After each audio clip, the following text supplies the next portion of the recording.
Moi boas a todos e a todas e benvidos a este primer programa do Estrellados na Estratosfera, o programa dedicado a todos os abollados como a nós. Hoxe traemos un tema 100% Costa da Morte, xa que é sobre a leyenda negra nos naufraxios, o xurdimento da nosa toponimia e algúns casos reales do noso pasado marítimo. Comigo aquí non vou estar falando solo, está o Teyuco. Gracias, Tal. Víctor. Moi buenas a todos, abollados e abolladas. O que falou hasta agora é o fillo de Xeliño. Dixemos que non só falaremos da lenda negra, senón que tamén teremos un espacio final no programa para tratar as noticias así un pouco destacadas da semana dunha forma así moi seria e moi rigurosa, non? Como somos nós. Empezamos logo, Vitiño. Sin duda. Vamos ir. Así esta obra mía no pasa de ser un simple experimento artístico, pero aunque mereciese ser traducida a todas las lenguas del mundo, jamás dejaría de ser una obra de arte gallego, porque está hecha con zumo de tierra y miel de tradición gallega. Estrelados na Estratosfera, un podcast pos abollados como a nós. Antes de meternos en materia propia, eu creo que é importante falar aquí do término leyenda negra, porque, bueno, últimamente eu creo que, o mellor, ahora xa non tanto, pero hai uns anos, a verdade que está moi de moda, usado en certos sectores, como da ultradereita, sobre todo, utilízase máis que nada para solventar problemáticas na historia de España, pero, bueno, o término leyenda negra o que se usa realmente é para falar de relatos normalmente desfavorables que son atribuídos a certas persoas ou certas zonas ou certas realidades históricas e que poden ou non ter certo grado de certeza, pero seguro que non teñen a totalidade de certeza. Entón, bueno, en España utilizouse para justificar certos períodos históricos, é dicir, que se estaba lanzando porquería sobre eles, así, pois, evitar falar de problemáticas. No, ese No caso de Galicia... Ese tamén sí, un pouco como un mito tamén o sea, cousas negativas, non, sobre España, non, basicamente. En ese caso era, non? Un pouco. Sí, mayoritariamente era para pasar de puntillas, pois o máis clásico é sobre a conquista de América. Exacto. Houbo diversas situacións que se deron, obviamente, e o que se diría que, bueno, pois as verdades que son todo inventadas. Sabe, algunhas que son verdade, outras que non. O que se diría que non, que foron inventadas polos enemigos de España. Entón, pois, aí, claro, xa entra no bulto de que toda mentira é que máis dá. Pero, bueno, o que importa aquí é, no caso de Galicia, ben, sobre todo, no surgimento da toponimia de Costa da Morte, que basicamente, bueno, pois ahora debatiremos de onde ven, pero básase nunha realidade que é impepinable, como son os múltiples naufragios que houve nesta zona. Despois, bueno, pois dixéronse auténticas barbaridades como que a xente directamente, pois, se dedicaba de forma profesional a provocar naufragios, realizar eses naufragios, a provocarlos, vamos. Sí, a ver, eso está máis que claro. A Costa da Morte, en realidad, igual podemos falar un pouco cando empeza, ¿no? O sea, por que lle chaman Costa da Morte a Costa da Morte, ¿no? Básicamente. Ou en onde empezou todo, básicamente. Eu creo que... Un pouco, porque está tamén moi relacionado ca leyenda negra, en realidad. O sea, a leyenda negra e a Costa da Morte, non, sí, ese nombre sí. É o mismo. Por que? Sí, porque...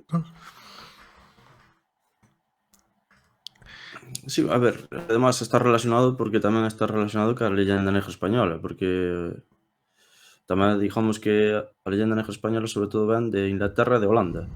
Sí, básicamente. Neste caso, na terminología Costa da Morte, vamos a falar de Inglaterra mayoritariamente. Efectivamente. Tamén da meseta de España. Sí. Meseta, O sea, quero dicir, meseta España, que... enténdaseme, non? A zona... A cousa mala, que non é Galicia, basicamente. A zona... Donde non se come ben, tampouco nos pasemos, non é que sea malo, só... bueno.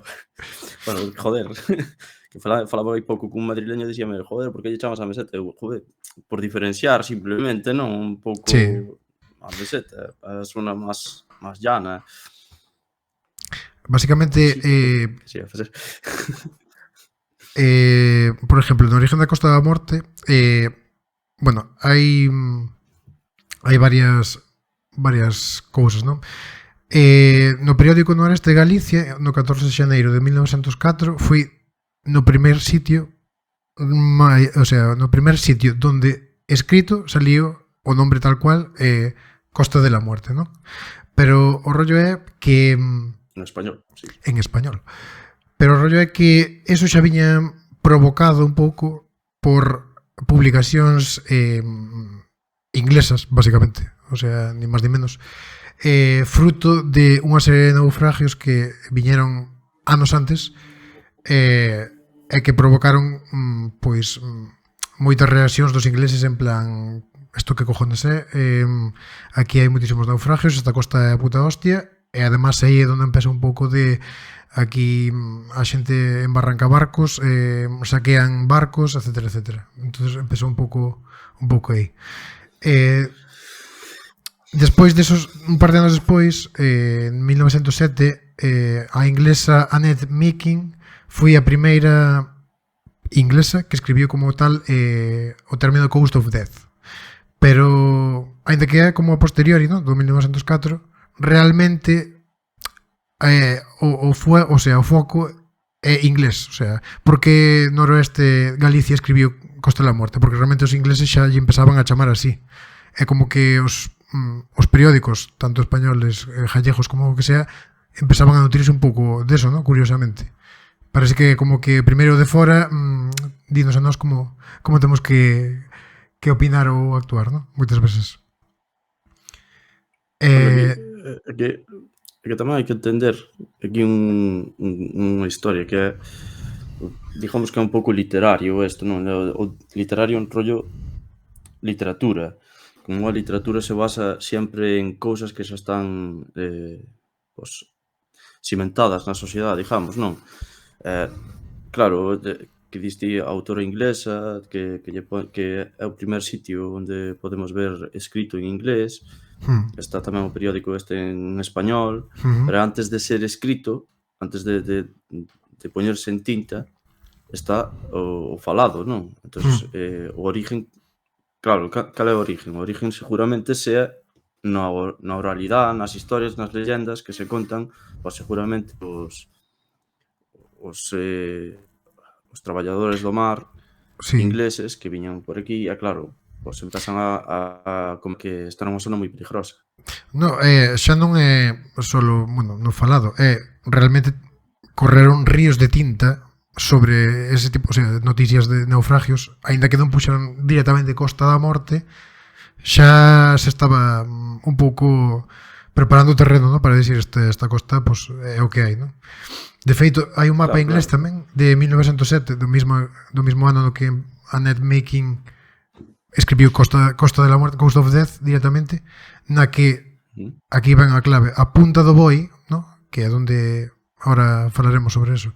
A Punta do Boi, que está en Camariñas, que é onde embarrancaron... Debatible de Camariñas. Sí, bueno, no Concello de Camariñas. Sí, está en Camariñas. Vale. Bueno, parroquia de Xaviña, non sei. Bueno, aí non sei se é parroquia de Xaviña. Pode ser Buría, pode ser. Pode ser, non sei. Monteblanco sí, pero esta non o sei.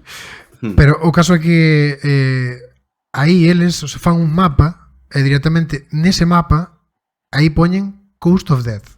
O sea que, basicamente, a Costa da Morte originalmente é o tramo entre Cabo Vilán e Punta do Boi, ou Playa de Trese, ¿no? Basicamente. Eso é o que primeiro se chamou Costa da Morte, ainda que despois eso aumentou, ¿no? Hoxe en día tampouco se sabe cal é o límite, sabes? Por exemplo, José Bañaim no seu libro dicía que era do Roncudo hasta a Punta de Fisterra, ¿no? máis ou menos. Pois hai xente que xa hoxe en día incluirse a Carballo, incluso hasta Corrubedo a veces, pero bueno. Sí, bueno, pero tamén hai que facer aquí unha pequena aclaración co tema de hasta onde están os límites da Costa da Morte, porque, bueno, falando en plata, digamos, non sabían onde poñer certos consellos. Houve unha división Sí, por parte do Estado español para facer, pues, bueno, para poder crear ámbitos manejables para que estes puderan, pois, traballar na súa visibilidade, en diversas cousas, non? E a Costa da Morte, pois, acabou entrando unha serie de consellos que a priori, pois, non se consideraban dentro dela, pero que, bueno, pois, quedaban un pouco fora de, entraron na denominación de Costa da Morte, por un eso a pouco día de hoxe. arrimámolos e listo, ¿no? Básicamente, un pouco foi algo así. Claro, foi un tema de, bueno, están nunha zona máis ou menos similar, o noroeste de Galicia. Entonces, pues, bueno, pues poñémolos aí. Ten a súa lógica. Pois sí. Pois apuntado voi, bueno, aí foron diversos naufragios, entre eles, bueno, o famoso Serpent, ¿no? Que eso é o máis conocido, creo que en Galicia, casi a nivel nacional, que aí foi cando un pouco a corona británica dixo, aquí hai que facer algo porque xa se está pasando a cousa, non? Antes houbera outros naufragios, pero ese foi tan importante mediáticamente, porque además eran pois basicamente militares, ¿no? Era un buque escuela militar. Un buque escuela. Entonces, claro, eso tamén lle afecta bastante máis a corona, sabes, digamos, británica.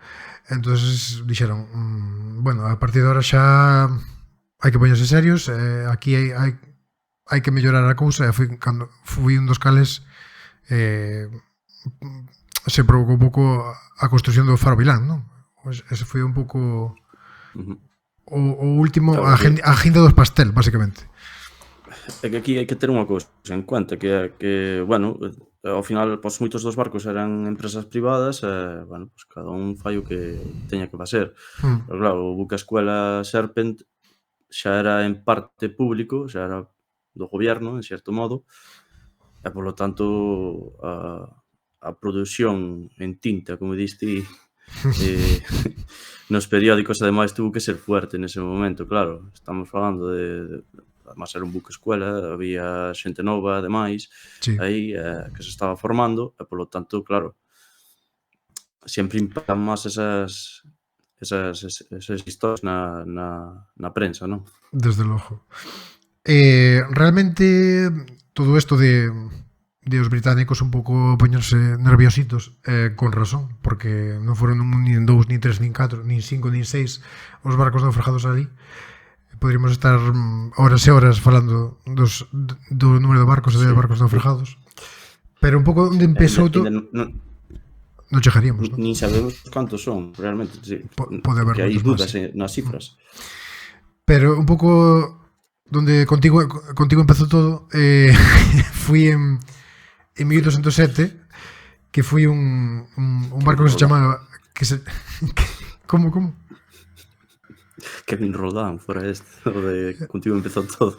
Sí, exactamente. Os bons tempos do Barça.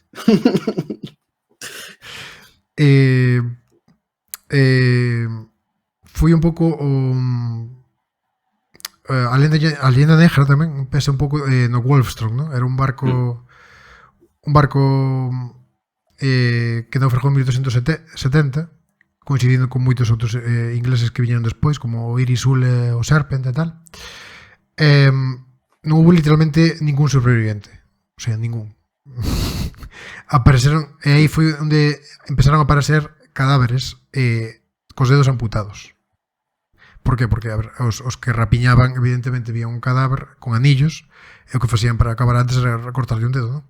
E xa levabas todo, basicamente. Entonces aí evidentemente a prensa da iglesia fixose eco sobre eso e dixeron, hostias, sabes, pueblos inteiros de raqueros que fan que os barcos naufragen rapiñen todo. En medio de defensa a esas accións tamén hai que dicir que imagínate, 1870, na Costa da Morte, desconexión total, fame, o sea, era un sitio totalmente olvidado da man de Dios na España, vamos, básicamente. Xa hoxe en día, versus o centralismo, estamos bastante abandonados. Imagínate 1870, básicamente. Entonces, aquí foi un dos últimos sitios onde chegaron os telégrafos, onde en realidad chegaron por motivos como este, por culpa dos naufragios. Efectivamente, porque non se estaba movendo un dedo. Porque basicamente pois xente como a corona inglesa metía presión e decía aquí hai que facer algo. Por motivos internacionales casi, máis que por esta xente necesita comunicacións, sabes? Aí foi un pouco onde empezou todo. Despois, en 1883, hai un vapor inglés que se chamaba Irisul, que salía de Cardiff, pillou un temporal brutal de noroeste, non se vía absolutamente nada. Bueno, hoxe en día hai menos, pero antes había moita máis borraxeira que ahora, a típica borraxeira da nosa zona.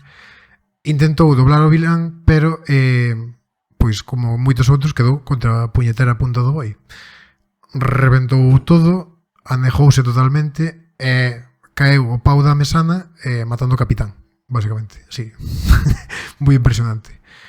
9 tripulantes quedaron riba dos paus, pero como ti sabrás ben, a punta do boi basicamente é unha colección de baixos que hasta chegar a terra firme é imposible chegar, sabes? Entonces a xente que quedou ali nos paus, pois quedou nos paus esperando que alguén os pudera axudar, pero era prácticamente imposible. O sea, imagínate unha noite temporal ali cos medios que había na época, que eran moitísimo menores, basicamente. Era imposible, vamos. De feito, dice que tamén intentaron como tirar un barril cun cordel, cunha corda atada, a ver se chegaban a terra, pero rompera todo, ¿no? Unha das personas salvouse milagrosamente porque tirou a playa, basicamente, de Moca. E aquí foi onde empezou un pouco tamén outro dos puntos onde a leyenda negra, non digamos, subiu muitísimo, porque o tema deste dos barriles cos cabos empezouse a dicir, ou quedou no inconsciente de alguma maneira, de que era a xente que collía e cortaba os cabos, basicamente, non? Sí, esa teño escuitado tamén. Que chegaban os cabos ali a terra, pero a xente collía e cortabos en plan, ala, morre de aí e despois xa saqueamos todos, sabes? Isto non sostén por ningún lado, porque da época non hai ningún documento que diga eso, e de feito hai un superviviente, e o superviviente nunca dixo que isto pasara, nunca na vida, vamos. Porque se iso pasara, pues, evidentemente o goberno británico pues, tomaría cartas no asunto, quedaría plasmado en algún documento, en alguna noticia e tal, e nunca se dixo nada, vamos, sobre isto. O que sí que temos con certeza, o que somos conscientes, é de dúas cousas. Que os supervivientes sempre falaron ben das xentes que había aquí. E dixeron que ellos daban absolutamente todo, que inclui testimonios de algúns dicindo que tiñan só roupas raídas, que daban o que tiñan, todo o que tiñan para salvar. E despois a segunda cousa é que sí que houve investigacións por parte do goberno británico en certo momento para ver si eran verdad ou mentira estes elementos de que, pues podían ser as persoas que provocaban ou deixaban de provocar, que o diremos agora como era esa idea de que podían provocar eles os afundimentos ridícula. O goberno británico deixou constancia de que non había ningún tipo de prueba que pudera apuntar hacia eso. Totalmente. Además, eu creo que un pouco todo eso ven de, da literatura pura dura, que é o que dixías tamén antes, non? O tema dos crackers, os míticos, que salen nas novelas de Julio Verne, por exemplo, ou o que chaman a bichicoma, que ven do beachcombs, non? Basicamente. É unha novela de Stevenson que iba de piratas, de naufragios, de movidas así, non? Entón, claro, os ingleses tiñen... Parlo Bazán. falando nun E a pequeno Jaya- relatillo tamén. Claro, que o relato era... Como se chamaba? Non me acordo como era. Ir a... Era un Ah, nombre así... sí, non me Un acordo como pouco era. tontería. Pero Espera que non... busco. Sí, busquei, por favor. Era un nombre que non ten nada que ver con mar. De feito, creo que era algo de terra, que non me acordo. La ganadera. La ganadera. La efectivamente. ganadera. Pois na ganadera Joder. conta básicamente pueblos que se dedican básicamente ao saqueo. Así para resumir. Entonces o tema é, Emilia Pardo Bazán estaba que o que se pensa, non? Emilia Pardo Bazán estaba contando a realidade dun pueblo de Galicia ou realmente o que facía Emilia Pardo Bazán era nutrirse de todas esas historias ou relatos Claro. similares de outros novelistas que había antes que ela, sabes? Para facer algo parecido. É que aquí volvemos ao mesmo a mesma situación cando falamos do origen do nombre, non? Que é o periódico en sí poñendo ese nombre a tal, a periodista que inglesa que fala de The Coast of Death, ou recollen o que está xa presente na sociedade. Exactamente. En realidad esta segunda. A Pardo Bazán o único que fai é vale, a xente ten en mente que pasa isto. Ela é consciente que cando fala de eso no seu relato, cando o lea a xente, vai a recordar as historias que xa lle contaron previamente. Entonces, hai un nexo aí que facilita a lectura. Claro, como Facilita tamén a construción. reforza un pouco tamén porque estando co subconsciente da xente, non? E di, hostia, isto, sabes, isto é así, porque claro, isto xa o escoitei eu antes, non? Un pouco eso. Claro, é que exacto, é que é simplemente eso. Despois, además, tamén facilitar a redacción do propio relato, non? Non é o mesmo construir un relato desde cero que facelo con, bueno, pues, algún tipo de elemento que encontras na realidade. Por ejemplo, o tema de, como decías ti, que en realidad é todo o contrario, é dicir, a xente daqui sempre foi moi de axudar os náufragos e todo eso.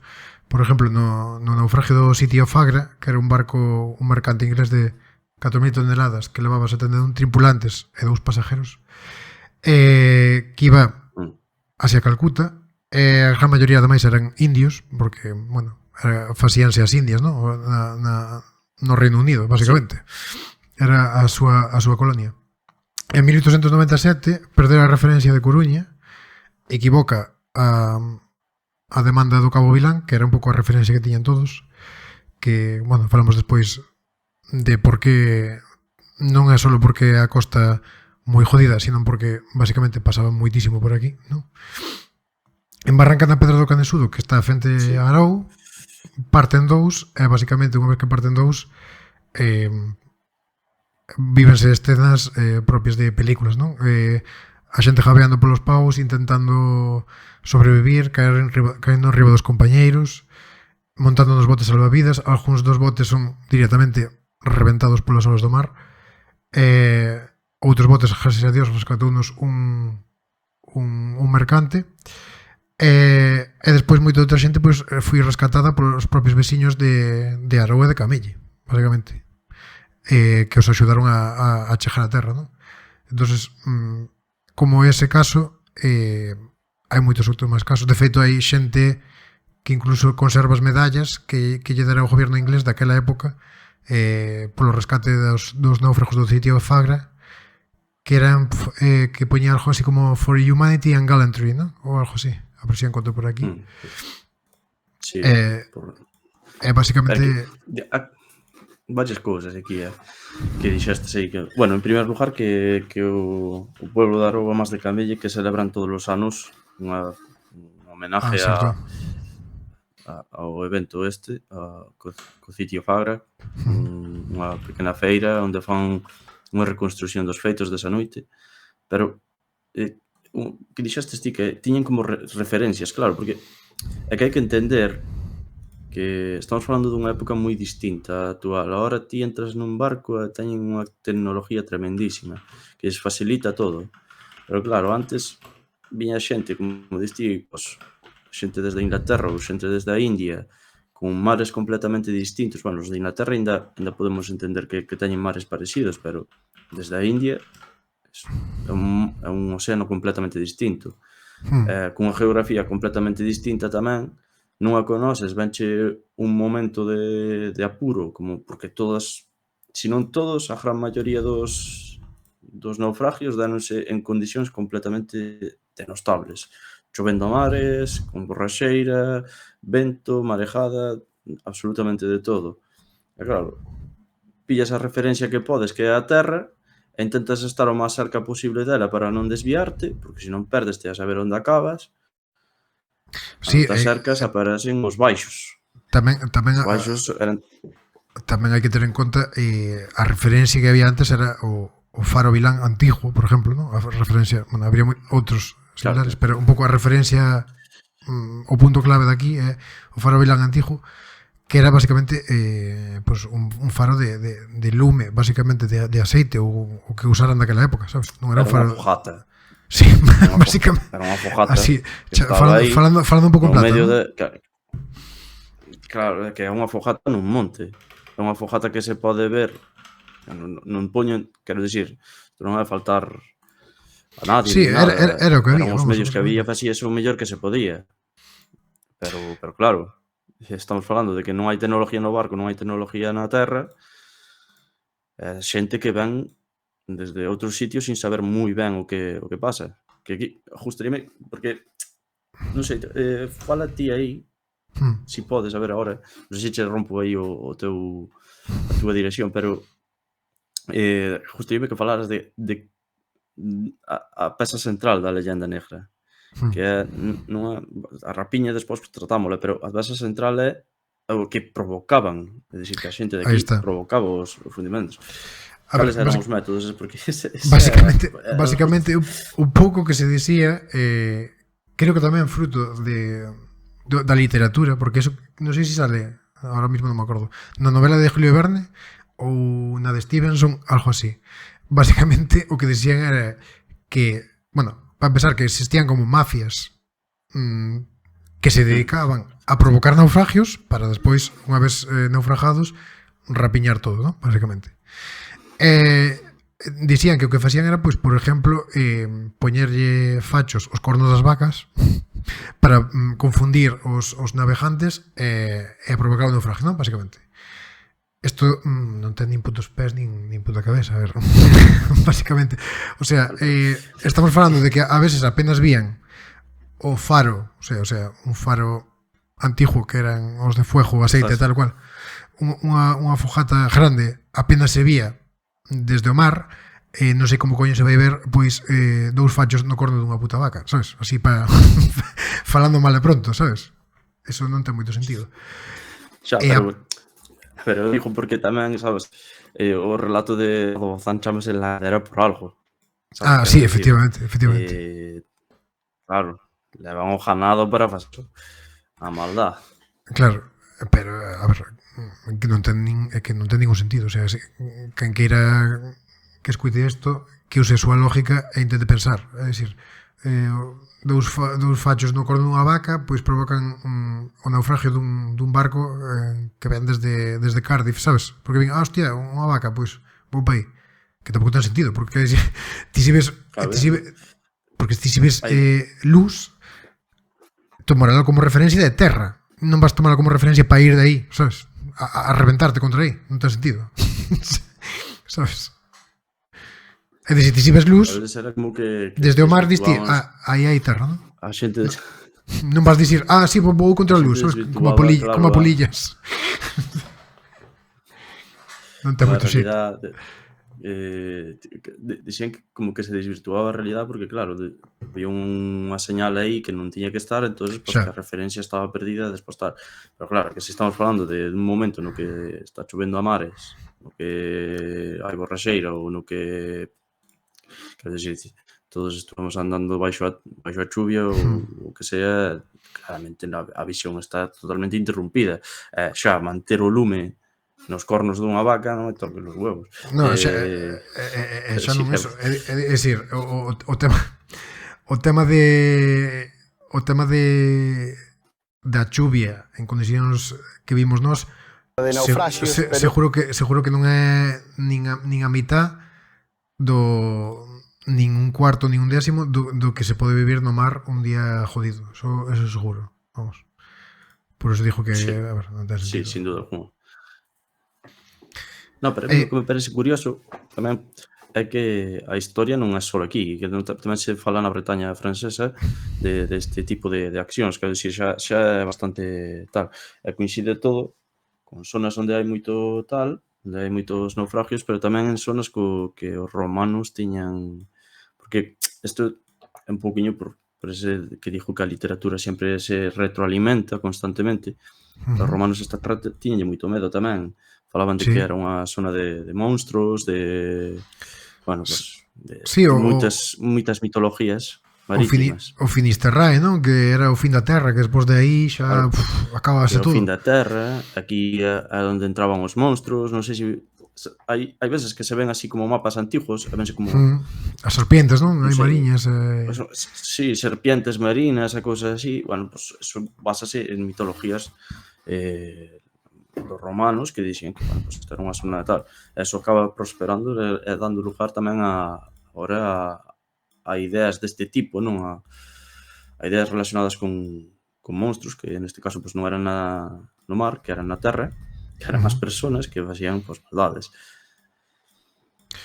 Pois sí, pero por exemplo, no sitio Fagra realmente, por exemplo, sí que tamén se viviu as escenas de rapiña, non? O sea, había cadáveres por aí e incluso se viviu pois o caso de que unha muller, creo que neste caso, lle arrancara un brazo a un cadáver porque intentaba coller unha pulsera ou intentaba sacalo dun sitio para collerlle cousas, non? Básicamente.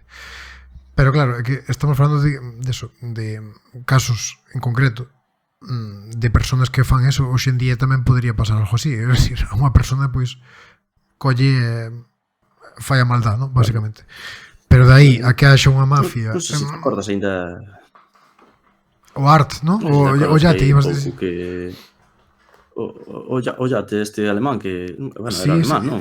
Sí, eso non sei se fora en 2006, Que se estampara, 2008. En Camariñas, Despois básicamente, foran pola noite, lle roubaran... quitaron ya hasta o asiento, evidentemente. Se roubaran todo o que tiña dentro. E pois apareció diante... Sí, arrancaran ya estos asientos. Sí, pois apareció diante do cuartel de Guardia Civil en plan... Yo, es que esto Vale, sacámoslo para axudar, sabes? Sí. No, era que xa o sacaran para axudar, non era que foran a roubar. Era un pouco eso. Pero sí, o sea, esas cousas pasan. Pero de aí a que haxa unha mafia dedicada a roubar o sea, a provocar naufragios, que era un pouco o que se vendía daquela, non. É un pouco a leyenda que sigue habendo hoxe en día. A xente quedouse un pouco con eso aínda. De, sí, esto pasaba. No, eso non pasaba. Básicamente. Claro, hai a leyenda que digamos que dixía ao principio, partes que poden ser verdade ou non, hai partes que son mentira. Sí. A parte que a verdade aquí é que, bueno, pues unha vez que embarrancaba o barco, polo motivo que fora, problemas de, pues, algúns porque perdían o control, outros porque perdían referencias ou o que fora, vale, pues en ese momento a xente, pues, sí que aproveitaba para facerse con algún ben que quedara aí tirado, pero bueno. Sí, eso está claro. Está clarísimo que eso pasaba. Eso sempre despois, pero que sempre, además, era despois de salvar a todas as persoas posibles. Incluso arriesgar as súas vidas en moitas ocasións. Exactamente. Falabas ti antes o dos barriles que conseguiron salvar un bañajín, fala de como se arriesga a vida das persoas lanzándose ao mar en completamente denostables para intentar axudar a uns desconocidos. Sí, básicamente. Outro dos naufragios bastante mítico que tamén un pouco desmetían a leyenda negra era o Trinacria. O Trinacria era un barco que tamén dou nos baixos do Lucín, que é basicamente un baixo que hai na punta do Boi, un dos 50.000 baixos que hai, que supoño que se chama Lucín porque sí. Habría outro barco que se chamaría Lucín e dou ali. Sí. A toponimia, só estamos falando de Costa da Morte, pero a toponimia en canto a baixos e pedras e cousas así tamén suele estar bautizada por cascos de barcos, digamos. Sí, moitas veces, por desgracia. Pois basicamente daquela época o que pasara, non sei en que ano foi, pero bueno, revisar. Fui en 1893, basicamente. E basicamente o que pasara foi que, o sea, de nuevo, niebla, mar a cascoporro, era de noite, bueno, embarrancou contra a punta do boi, de novo. Basicamente, morreron 34 personas, a uns cuantos, non sei cantos foi, tirounos de novo contra a playa de 13, safaron a vida. Pero as outras personas era imposible salvar. Vamos, algúns quedaron tamén nos paus, a xente intentou tirarlle cabos e de todo, pero era imposible porque de novo o mar rompía todos os cabos, etcétera, etcétera, non? Entonces, unha cousa curiosa de que pasou aí foi que o mar días despois tirou a terra unha maraña de madeiras, cabos e cadáveres e sera, vamos, sera que tamén transportaba o barco, sendo imposible de separar os cadáveres do resto de cousas. Entonces, a decisión que se tomou foi gasolina a cascoporro e queimalos ali mismo, non? E ali hai a zona onde queimaron, chamase agora a Furna dos Defuntos Queimados por eso mismo. Pero aí foi un caso de novo onde a xente intentou axudar, pero era imposible axudar. O sea, de novo, aquí había... O sea, estamos falando de que non existía salvamento marítimo. Non existía, basicamente. Entonces era a xente que intentaba axudar. Pues non existía carreteras, casi. Sí, non existía para carreteras. Para poder informar a... Porque Baña Jaén en moitas ocasións do tempo que se tarda en informar por culpa das comunicacións. Sin telégrafo ni nada, había que ir a pé, no, pero pouco máis. Pero prácticamente. Coruña, o mellor. Desde Camariñas ou desde Camelle. Claro, que o mellor en cabalo, vale, pero... Sí, a veces tardábase prácticamente 3 días. Sí, 3 días en que a Coruña se enterara. Ese era o resumen. Entonces, claro... Informar. Estamos falando de que a xente arriscaba a súa vida por axudar a xente que non conocía de nada, pero que eran náufragos, sabes? Como eles, a ver, a xente de mar sábese ben que se sienten moi identificados cando teñen problemas no mar, sabes? Claro. Entonces, algunha xente será un pouco puñetera, pero a gran maioría de xente axuda aos náufragos, vamos, o sea, porque si a eles lle pasara, quererían facer o mismo. É que aquí pasa a situación de que a propia xente de aquí se sinte identificada con esas que se ven en esas situacións. Ao final, canta xente da zona de Camariñas, bueno, de Camariñas e de toda a Costa da Morte, sí. Morriu no mar. Que non ten na familia que morriu no mar. Claro, ven un afundimento e digo, pues aquí podría estar eu perfectamente. Quería tamén contarche unha curiosidade que falamos moito desta zona, pero bueno, a lo largo de toda a Costa da Morte houve moitos naufragios. Nun dos cales pasou en Laxe, non? Directamente na ría de Laxe, diante da playa. Ese naufragio chamase, bueno, o barco chamábase Adelaide, non? Era un barco. Non sei se te sonará isto. Era un barco que naufragou o 19 de diciembre de 1850. Era un mercante daquela que traía antracita desde Inglaterra e o capitán perdiu tanto a súa muller como o seu fillo de 12 anos nese naufragio, que iban con el. É unha cousa moi curiosa, que isto non sabe moita xente, eu non sabía, e cando sabía flipei. A tumba da muller dese home está na iglesia de Santa María da Atalaya, en Laxe. Sí. Que se pode ver ainda hoxe en día.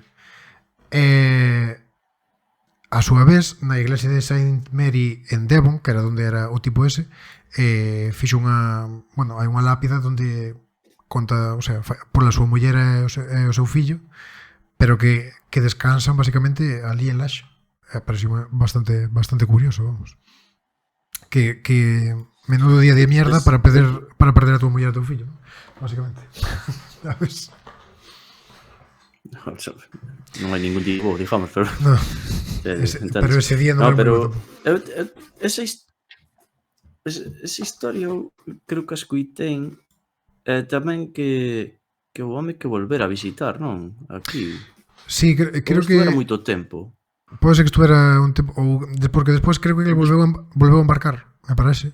Entonces volví a visitar a tumba básicamente cada tempo hasta que palmou, entendo. Claro. Pero creo que además eso, que se pasará bastante tempo aquí na Laxe, non sei se chegará hasta un ano ou algo así. Pode ser. Por non sei como non. Eso non o sei con certeza, pero podría ser. A mí soname eso tamén. A verdade. Esa historia conta, porque espera, vou mirar por aquí, pero esa historia conta Vanyaheim, creo. No, sí, Vanyaheim conta seguro. Bueno, outra cousiña. E o libro. A medalla, sí.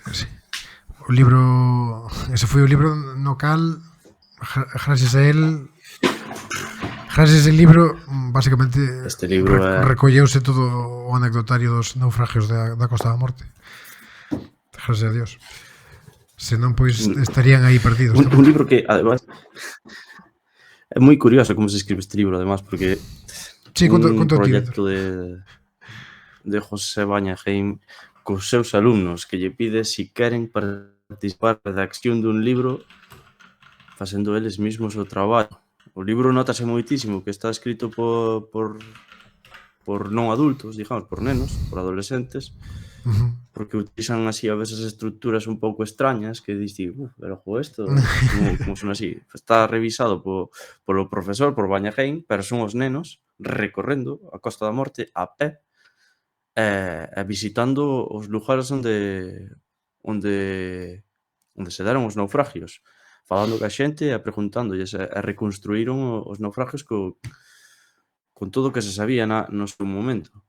Sí, increíble isto. Eu ese libro lindo de bastante pequeno, porque o tiña meus irmáns, ainda ter feito ainda o teño forrado, malamente, o típico libro que está malamente forrado, sabes, que quedan como se si foran venas polo libro adiante. Eso só lo sabe a xente que dos 90 para atrás, Sí. Os de agora non saben eso. Pois, basicamente, claro, ahora no momento non te das cuenta, non? Pero ahora, anos despois, diste, hostia, isto é moi ben escrito, non está. De feito, bueno, lín varios libros de Rafael Lema, que é un escritor da Ponte, non sei se fixo periodismo ou tal, pero que sabe bastante de naufragios. E o rollo é que, joder, aí entendí muitísimo máis cousas que no de Vanyaheim. Pero bueno, o Vanyaheim realmente hai que darlle moito mérito porque asenta as bases, ¿no? de recopilar todos os naufragios, non só naufragios, sino un pouco a historia da nosa zona, basicamente, que a nadie lle importaba. E a pouca xente lle importa hoxe en día tampouco.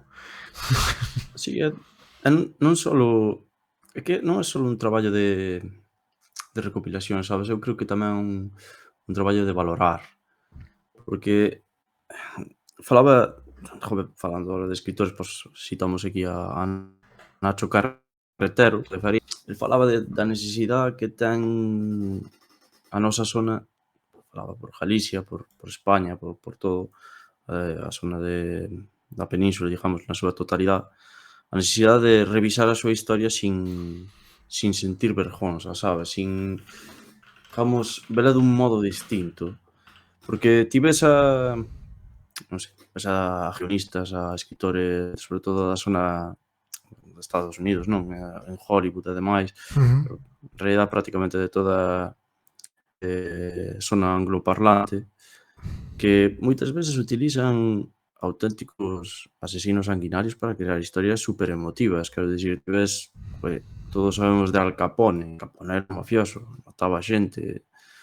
Sin embargo, hai unha literatura super guai en torno a él que diste, joder, hai moitísima información. Sin embargo, en España ou en Portugal non hai esa literatura, esa recopilación de información dese modo, digamos. Non hai ese ese querer saber ese querer utilizar esas cousas para crear arte ou demais, sabes? Parece que hai un pouco de vergonza ante esas ideas. Sí, sí, sí. Joder, digo Nacho Carretero que escribiu Fariña, vamos, que o tío que Sí. casi o mata. Sí. No, esta non tanto. Non é como o Roberto Saviano, que Saviano sí que casi o mata. Ese está na lista negra. Nacho Carretero ainda bueno. Pois sí, pois Ainda esa fo. básicamente a ver, cando como te digo, cando unha persona empeza algo de cero, o sea, gracias a ti existen esas cousas, así para resumir, pues eu creo que hai que darlle moito valor. Poñer a primeira pedra sempre é Claro, o máis difícil. exactamente, porque vale, o libro hoxe en día é moi fácil de juzgar, non? Pois claro, escribindo uns estudiantes, patatín patatán, está escrito como o que sea, pero eso en comparación que se fixo é o de menos, sabes? Porque a ver, ese home pois puxo a primeira pedra no camiño, non? E agora é moi fácil pois agora falar de naufragios e falar de cousas cos medios que hai, cos libros que hai, con todo, pero gracias a él os medios de hoxe poden falar de naufragios, os libros de hoxe poden falar de naufragios porque él puxo a base, basicamente.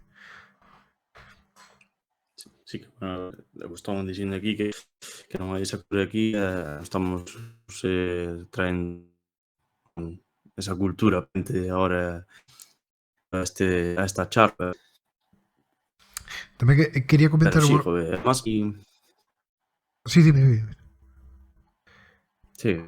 No, que agora solo por en torno ao libro de Bañajín, que en o mundo fala unha frase de que é que editar un libro ou editar unha historia, modificala, sabes, cambiala, é moi fácil. O que é difícil realmente é escribila, sabes, crear o contenido é o complicado.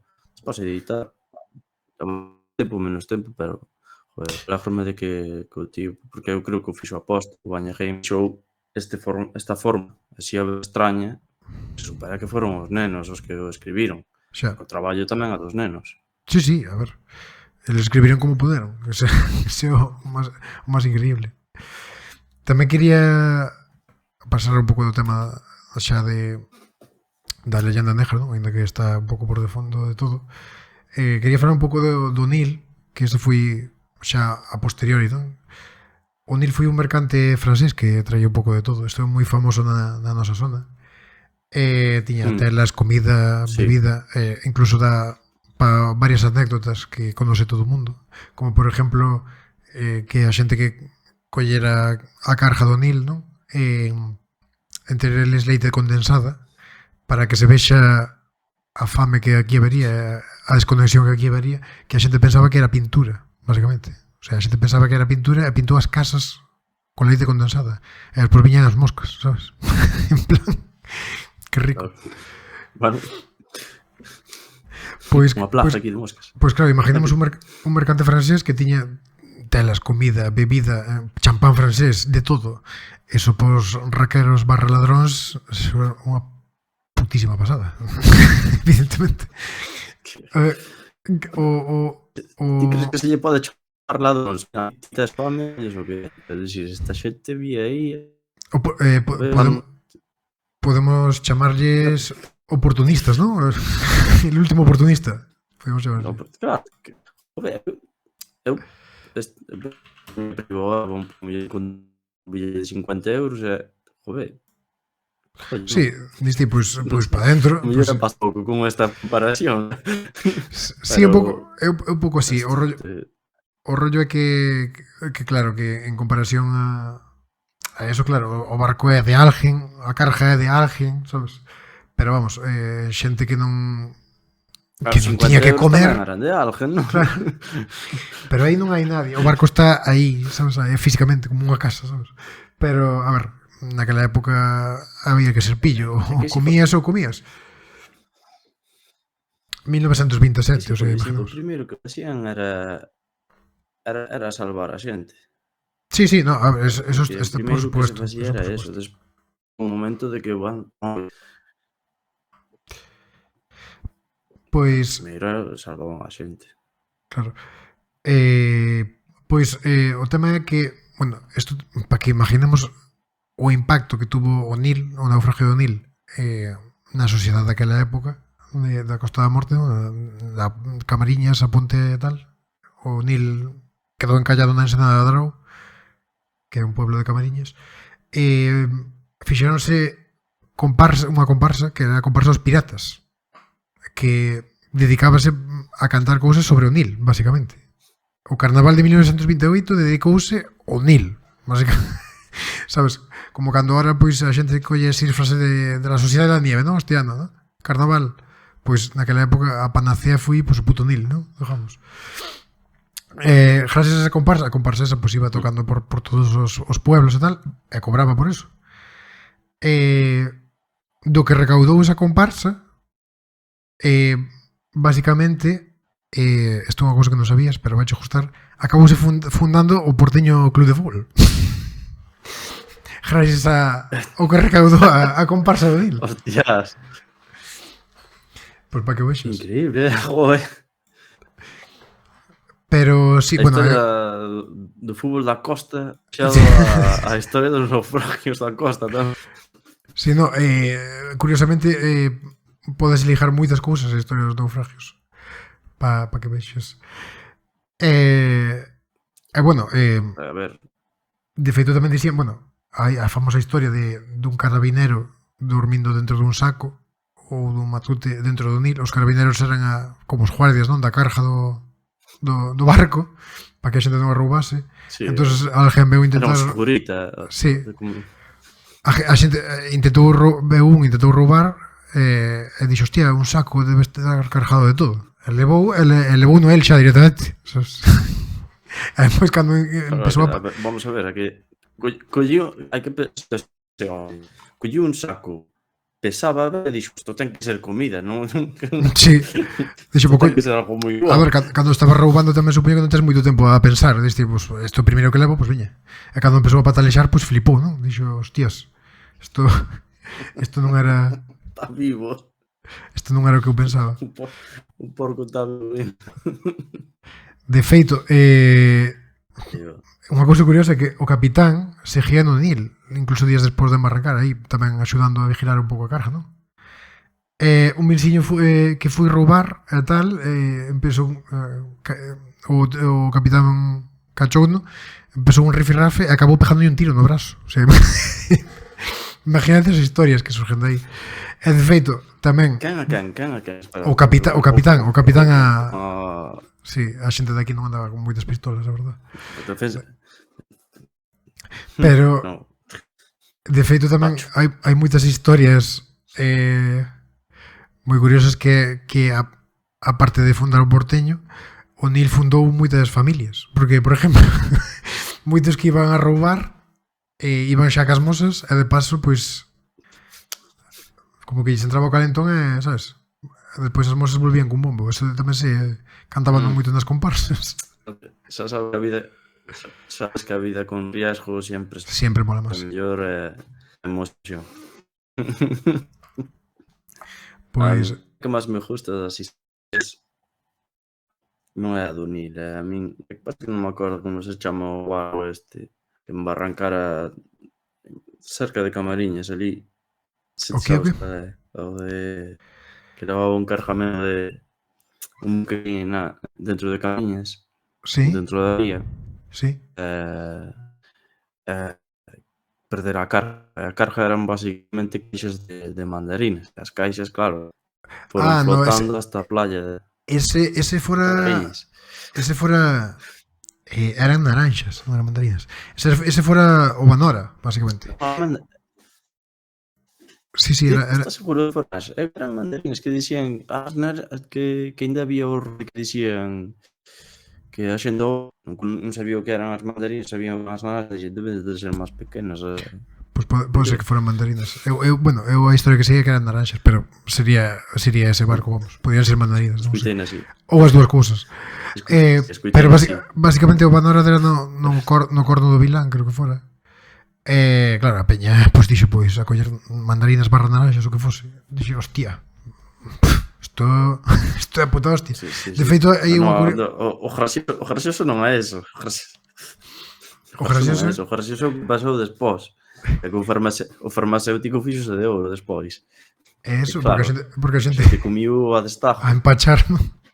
E claro, entrou despois do ollo furricallo. Entón, os iban ao farmacéutico e dixen, mira que me pasou esta, claro, o farmacéutico De puta madre. É que, a ver, imaginemos o eso. costo non sabe vai chegar. É que imaginemos eso, naquela época un barco con comida, pois eso era unha cousa increíble. Pero sí que é curioso o rollo ese de como un naufragio leva pois cousas que quedan tan dentro da cultura da Costa da Morte, dentro da cultura dos pueblos, dentro de que todo se aproveitaba, sabes? Todo se aproveitaba. O sea, hai unha cousa moi curiosa que cando na Segunda Guerra Mundial un avión estadounidense empezou a ter problemas, acabou caendo pois na puñetera Praia de Traba, basicamente. Un avión Douglas estadounidense. O que fixeron os da época foi basicamente desguasalo e aproveitar o motor para un barco, para facer un barco pesquero, o Alfonso, creo que se chamaba. O sea que a mí sempre me parecía curioso, non? Esta é moi É que diste, hostia, vaya, de puta madre, un avión americano. Pero que dixía despois que ximía moito, claro. Hostia. como para non consumir, non? Pedazo de motor que lle tuvo que estar no casco. Tiña que chupar eso. Vamos. É que vamos a ver. Tiro, Claro, el din eles motor barco, ¿no? O sea, ¿qué usamos aquí barcos? Pues entonces motor para un barco. Básicamente. Pero sí. A mentalidade que Sí, a ver, na segunda capacidade de tal, non? Antes que o condensado, pois era pintura, non sabemos que pues, hai un motor, en que usamos nos motores? Barcos. Pues barcos. Pues hai que aproveitar con na Segunda Guerra Mundial hai moitas desas. Bueno, por exemplo, xa desde a Primeira Guerra Mundial aquí había, o sea, nesta costa había os famosos U-boats alemáns, non? Os submarinos que estaban por aí torpedeando a todo que non fose alemán ou todo que fose un mercante aliado, non? E na Segunda Guerra Mundial, no 1943, o que pasou foi o contrario. Había, claro, para dar de comer os submarinos había petroleros alemáns, basicamente. E un deles era o North Atlantic. Hubo un día que estaba sendo acosado pola aviación aliada, entón o tío foi aí a fuego e acabou dando conta a quebranta do medio. As quebrantas son como uns baixos que hai antes de entrar a ría de Camariñas. Entón o tío, pois claro, rompía un cacho do casco e o que dixo foi, bueno, pois agora hai que entrar para a ría de Camariñas. E de novo se foi visto como unha especie de oportunidade pola xente que, claro, que alrededor do barco pois había un montón de lanchiñas intentando coller gas, ainda que fose con algo de agua do mar, pa as súas propias lanchas, non? Daquela. Xa, esa volada. Ya se pode... Joder, dixemos porque un momento importante tamén, agora xa dixilo, está un pouco fora de... Pero esta zona é impipible pasar por ela. E Sí. desde o norte estás por aquí. Si queres ir desde o sur, tens que pasar por aquí. Por eso tamén é unha zona na que hai tantos naufragios. Ao fin e ao cabo, Claro. si o si tens que por aquí. Sí, eso é cando empezaron os ingleses, non? Que é como empezamos un pouco o noso relato, o relato do Death Coast. Eso por que era? Pois porque, bueno, para empezar, porque os ingleses xusto nesa época, non? 1870, 80, hasta 90, eso ven todo da Revolución Industrial, non? Para empezar. Revolución Industrial, pois fletar un juego de mercantes para repartir o fruto da Revolución Industrial por todo o mundo que mesa das pelotas, non? Básicamente. E outra cousa é, pois eso, facer as Indias, non? O sea, hai que ir hasta India a coller cousas e población tamén, a por vez. aquí. Entonces, claro, cal é a ruta? Pois baixas de Inglaterra e despois fas a esquiniña, que é basicamente Galicia, e máis en concreto a esquiniña de Galicia é a Costa da Morte, que o Finisterra é o fin da terra, non? Ainda que en realidad sexa Touriñán. Al final pasas de ir en dirección, digamos, sur oeste ou norte, e pasas a ir hacia o noroeste. Onde aí van baixando e despois fan esa esquiniña e despois xa van para baixo, non? Así reto. E despois xa entran, claro, xa entran po Mediterráneo e tal. E despois irán polo canal de Suez e tal hasta as Indias. Dijo porque... Sí, claro. ¿Sabes por qué dijo esto? Principalmente porque, claro, estás falando ahora das guerras mundiales e as guerras mundiales esta zona non entrou nelas. Participes de forma, non sei, pasivo, que sea, porque, claro, é que é un punto estratégico. Sí, exactamente. Sí, pasou de forma semi-pacífica, ¿no? Semi-pasiva, perdón. Semi-neutral, por así decirlo, ainda que evidentemente axudaba un pouco o eje, ¿no? Como todos sabemos. Pero sí, básicamente, no, aquí hai, de feito, na Costa da Morte hai moitísimas que bueno, non eran fascistas. Dependendo da época, hai moitas historias, rollo, incluso entre espías dentro da propia Costa da Morte, espías ingleses que non sei que, de feito tamén me ten contado o meu pai, pois non sei quen era amigo dun fascismo.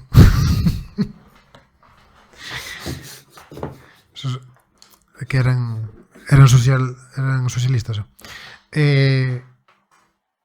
Contaba o pai tamén, pois xente que se facía amigo de algúns que eran, pois, os capitáns de submarinos alemáns, capitáns de avións alemáns, o sea, pilotos de avións alemáns, capitáns de barcos alemáns, cousas así. O sea, había de toda clase de historias, incluso espías ingleses, movidas así. De feito, creo que quen escribiu as novelas de 007 e tal, creo que inicialmente era, ou non sei se o pai ou algo así del, era un espía inglés que estuvera por esta zona espiando os basicamente os capitáns alemáns que andaban por esta zona. Para que vexes. Hai un pouco de 007, un pouco de Galicia en 007, estás nos dicindo o que? Sí, hai un pouco de Galicia en todo, curiosamente, non sei por non sei por qué, pero sí, era un pouco hai gallegos hasta é un pouco na idea que te dixías que era como un punto de inflexión ou un punto clave, ¿no? Sempre en todo isto, desde a época romana hasta a Segunda Guerra Mundial. Sí, a ver, os romanos era porque ao final denominan como o fin do mundo, non? E agora aquí, pois, tamén porque é o vértice do norte e do sur. Ao fin e ao cabo, a nivel marítimo, tens que pasar por aquí para cambiar. Porque, imagínate, un inglés non pode dar a volta así pola Antártida, é imposible. Imposible. É imposible, ten que baixar sempre, sí ou sí. Falando sobre cousas militares, xa para ir cerrando un pouco toda esta historia. Pudo ser Fleming, Pudo ser Fleming que hubiera aquí. Sí? Porque están vendo... Sí, nació no 1908. Pois sí, pode ser el, básicamente, sí, xusto claro. Para cerrar un pouco tamén da historia militar, quería contar unha anécdota curiosa que, bueno, hubo falamos moito de Camariñas, non? Evidentemente. Pero tamén en Fisterra, noutras zonas hai naufragios moi famosos. Un dos... Por que sería? Que será que falemos de Camariñas? Por que será? Por... Camariñas es lo mejor. O sea... Pero... ali en Fisterra... Perdendo ointes antes de jalalos. Eso que non falamos de Muxía. Bueno, Muxía vai quedar para outro día. Porque tamén hai moitas anécdotas moi curiosas cos naufragios, pero xa desde desde o punto de vista humano. Falando un pouco do Blas, quería falar do Blas de Lezo, que era un general español de fai moitos anos, non? Pero neste caso era un nombre que lle puxeron a un puto barco, un general que lle puxeron hai que mirar por unha foto de Blas de Lezo. Blas de Lezo, espérate. Quero dicir, tiña... É que é unha persona que ten tantas partes do corpo perdidas, sabes? Un olliño. Como ese home pudo sobrevivir. Non, é que a súa biografía, o primer párrafo é impactante, non sei, disparo nin donde, caída non sei donde. Increíble, sí, me seguía vivo. Faltaba unha perna, un ollo, creo, non? Varias cousas. Varias cousas, sí. Pois... pero é que vas a contar de Fisterra, a mí só non me... Sí, o Blas de Lezo puxeron a un básicamente a un crucero, non? Hola, non era? Un que? Un acorazado, creo que era. Non, era un acorazado, Non, era un acorazado. Era un acorazado xa así, de guerra. Vale. Sí, perdón, crucero. O buque escolar era o Serpen, sí. Este era un crucero ligero, líder de su clase y perteneciente a la Armada Española. Que era gemelo do Méndez Núñez, de feito. Pois en 1932 fixeron como unhas maniobras en Fisterra, non? Unhas maniobras así de estas, digamos así, de exhibición. Sí, non de exhibición, de como che dixo, como simulando, non? Un entrenamiento. Un entrenamiento, sí. Como fai agora Salvamento Marítimo, que non sei, bueno, sí, é unha tontería, pero lanzan unha pomada, saben onde están, sí, unha simulación completa. Un simulacro desto, sí, pues un simulacro de maniobras de guerra, non? Básicamente.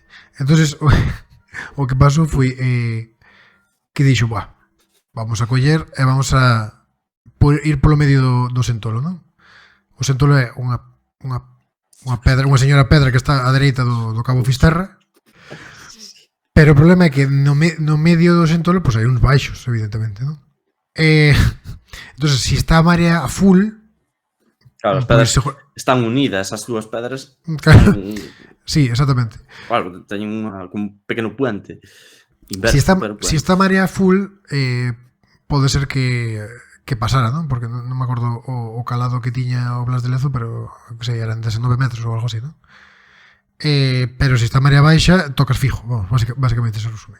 Entonces, había a anécdota de que había unha persona, non sei se de Fisterra tal, un mariñeiro que estaba no Blas de Lezo. É como que lle dixo o capitán: por aí non pasas, por aí non pasas. E dixolle o capitán, forma educada que non podía pasar. Sí, non foi así como dixen, pero dixo: Capi, que aí non pasas, tío. Ni de coña. E dixo: prendan ese home, non? Por favor. A toma por culo, porque claro, estás desafiando o... Y llévenselo al calabozo. Al calabozo. Estás desafiando un superior. Me aburrió, ¿sabes? Entonces, pois, iba un barco antes que él, outro dos que iban na flota, e pasou a rentes. Pero Blas de Lezo comía os baixos enteiro. E cando comía os baixos, dice que o capitán dixo: solta dese home, solta dese home. E dixo: ahora non. Ahora xa está, sabes? Ahora que che vamos facer agora? Que che vamos facer agora? Ahora xa foi. Pois de feito intentaron, claro, el foi indo, pero bueno, o boquete que tiña era tan grande que era inviable, non chegou. Pretendían levar a parrilla de se Corcubión, Fisterra, non sei, creo que a de se, pero non chegou ni de puta coña, evidentemente. E fundiuse un pouco aí no medio no mar, non? De feito, hai un programa moi bo na televisión de Galicia, había, vamos, pero está en internet todo colgado, que era Buscadores de Naufraxios, que son, bueno, básicamente uns grupos de buzos que hai en Galicia que buscan naufragios, básicamente, buscan visitar naufragios, buceando. Barcos. De barcos, sí. Hai un capítulo do Bras de Lezo que está guapísimo, por se han quere verlo, porque se ve o barco prácticamente enteiro, sabes? De ferro.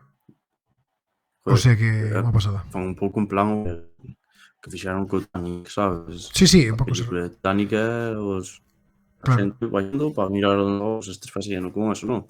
Sí. Claro, esto estaba como a 50 metros, creo. Entonces é viable que os buzos en persona vayan hasta baixo, sabes? Que é o que facían eles. Co Titanic estamos falando que estaba a 3.000 e pico metros. Imposible. Van en submarinos non tripulados e algúns en submarinos tripulados e algúns van en submarinos tripulados e depois pasan cousas que pasan, non? Pero neste caso sí que é factible bucear as personas. No, pero se te fijas, recalca isto unha idea que dixamos durante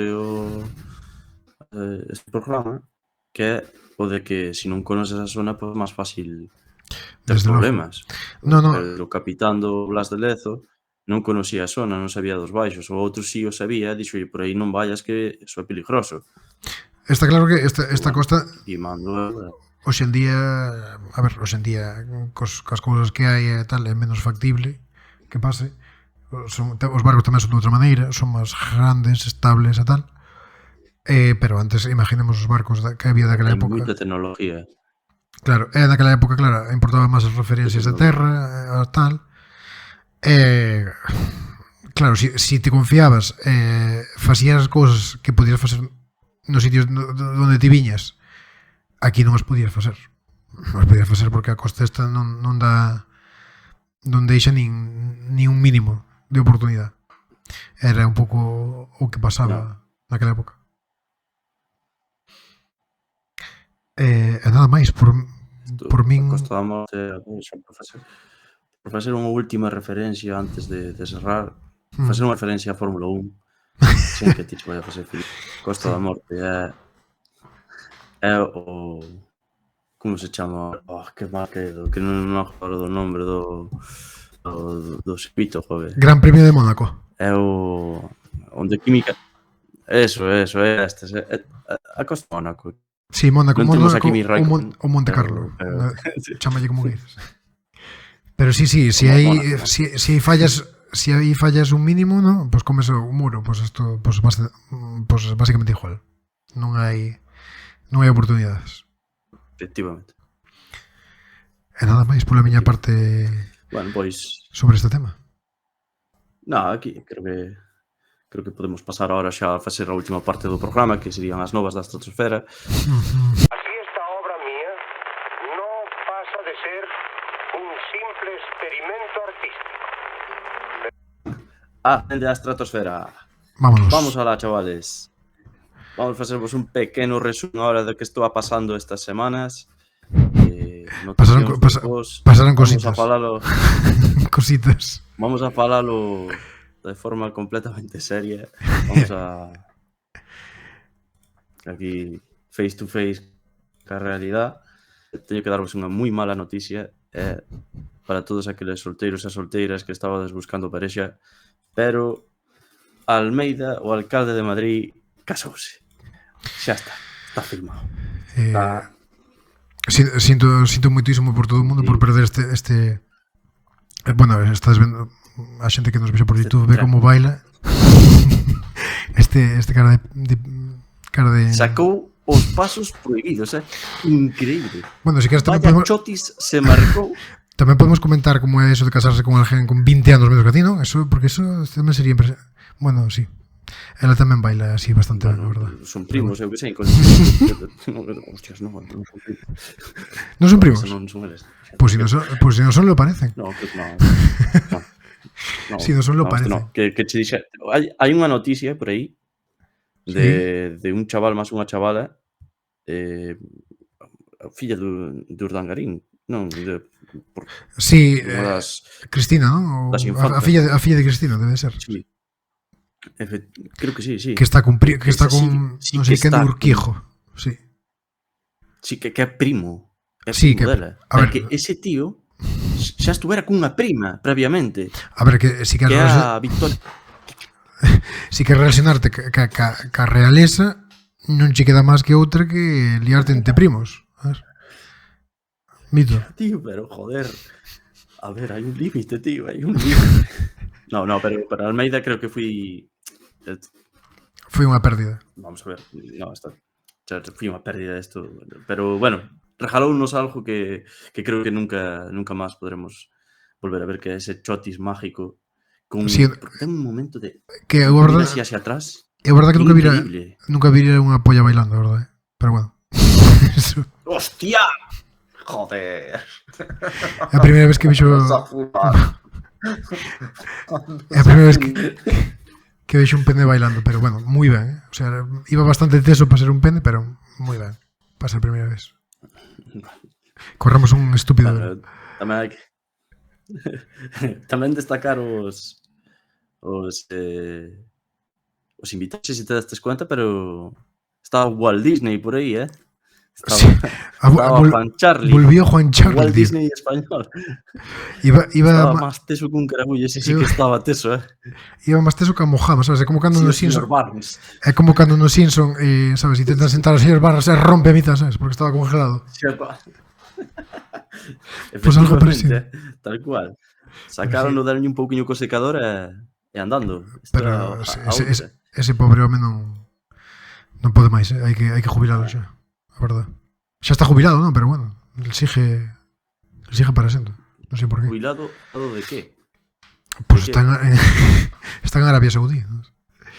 Facendo, non sei. Quero dicir, en que factores da súa vida se jubilou? Sí, tamén ten razón, o sea, fai o mismo que antes, efectivamente. Pero o resto está... pero cambiemos de tema, por favor, porque... Sí, isto dá por moito. Eso era sociedade. Aquí con Eso era sociedade. cultura. De que cuidado. Vamos con cultura. Cuidado. Aquí, porque temos registros, pero bueno. A nova gañadora, isto toca a min un pouco moral, pero a nova gañadora do premio Akutagawa é un... Dixeno ben, Sí. Pero é un premio moi importante. Ahora, falando en serio, é un premio moi importante dentro da literatura japonesa. A ganadora chamase Rie Kudan, pois reconociu que usou IA para escribir parte da súa novela. Según ela, foi unha parte moi pequena, unha parte moi concreta, tal, pero abre aquí a porta, cuidado. Claro, non sei, isto... Sí, isto é como... Chiste, bueno, que es que faja un chiste de Rie, chamándose Rie, o sea, eso xa empezamos... No, perdón. Pero, a ver, fora coñas. Isto xa abre un mundo especial, ¿no? Eso como, creo que non sei se falaba contigo, o tema da fotografía, ¿no? Eso era de... Claro, a fotografía, xa non ten mérito... O que ten mérito é a pintura, porque a fotografía tal. Ahora a fotografía é un arte, claro. ¿no? Ahora, aí a... Sí, claro. ese era de Walter Benjamin, que falaba... cando surge a fotografía, todo o vídeo e demais, claro, ele é moi no principio, moi o primer momento de todo, falaba de que pintar, pois que transmitía parte da alma do pintor ou pintora ao cuadro, pero a fotografía era algo instantáneo e mecánico, e polo tanto, pois que non tiña alma, pero sin embargo, pois vemos que hai un arte dentro da fotografía tremendo. Efectivamente. Isto abrenos un pouco a este mundo. Quizás aí, claro, é unha cousa que non fas ti, pero quizás no futuro Aí está. poida ser un apoio, pois como unha cámara de fotos A ver, pode ser unha ferramenta Pero, máis. pero, Habrá que estar pero limitada que, dependendo. Por exemplo, claro, é que ela falaba de eso, de que é unha ferramenta máis para momentos puntuales, e que claro, pode ter tal, pero por exemplo, eu para non meter un sei, é exemplo, que non, eu ocurriu unha idea, escribo na IA. claro, aí está un pouco, pero por exemplo, uso a IA para que, ¿no? Igual para traducir algo, por exemplo, eu uso moito no traballo pues para traducir cousas ou textos ou tal, porque faino moitísimo mellor que calquer traductor de Google ou de, sabes? Entonces, claro, eso significa que ti seas un manta. No, estou Sí, usando o unha... traductor de Google é un desastre. Oh, puta mierda. Entonces, es un manta ou simplemente estás apoiándote nunha ferramenta máis que existe e che permite chegar a sitios que antes non chegabas tan facilmente. Había que saber como usou a IA exactamente. Bueno, isto é como unha polémica aquela que houbera ca canción esta de IA de Flow GTP, ¿no? Que se chamaba eso en realidad, o sea, a xente flipouse porque era, bueno, non sei se escuitaste, pero era unha canción que era Bad Bunny, Justin Bieber e Daddy Yankee, que eran as súas voces tal cual, sabes? E a canción sonaba que flipas. E a xente dixo, "Buah, que é isto tal, que isto cual". Claro, a realidade é eso non é que sabes, a xente pensaba que era chat GTP que colles e dis, "Faime unha canción" e isto, non. Non foi así. Basicamente, a canción fixo un tipo, compuxo un tipo, as notas, todo, a letra, pero que pasa? Que usou a inteligencia artificial para usar a voz deles, sabes? Entonces dis ti, a ver, o talento dele está aí, porque ele creou a canción. Pero ese é outro tema. Claro, que pasa? É ilegal. Claro, non hai ninguna regulación sobre eso. Hai ilegalidade que unha máquina copia a voz de alguén. Non. Que é ilegal é plagiar unha canción, pero a canción é nova. A canción é nova, as notas son novas, a letra é nova. Solo que collestes unha ferramenta e fixaste lo que a voz de Bad Bunny.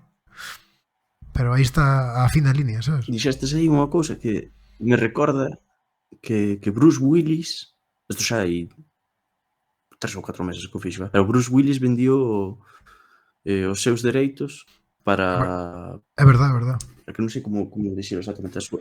Para que usen a súa imagen. Para poder facer elementos con IA, non? De feito fixeron anuncios, sí. Fixeron anuncios agora tamén con el, porque el creo que está bastante enfermo, de feito. E necesita os cartos.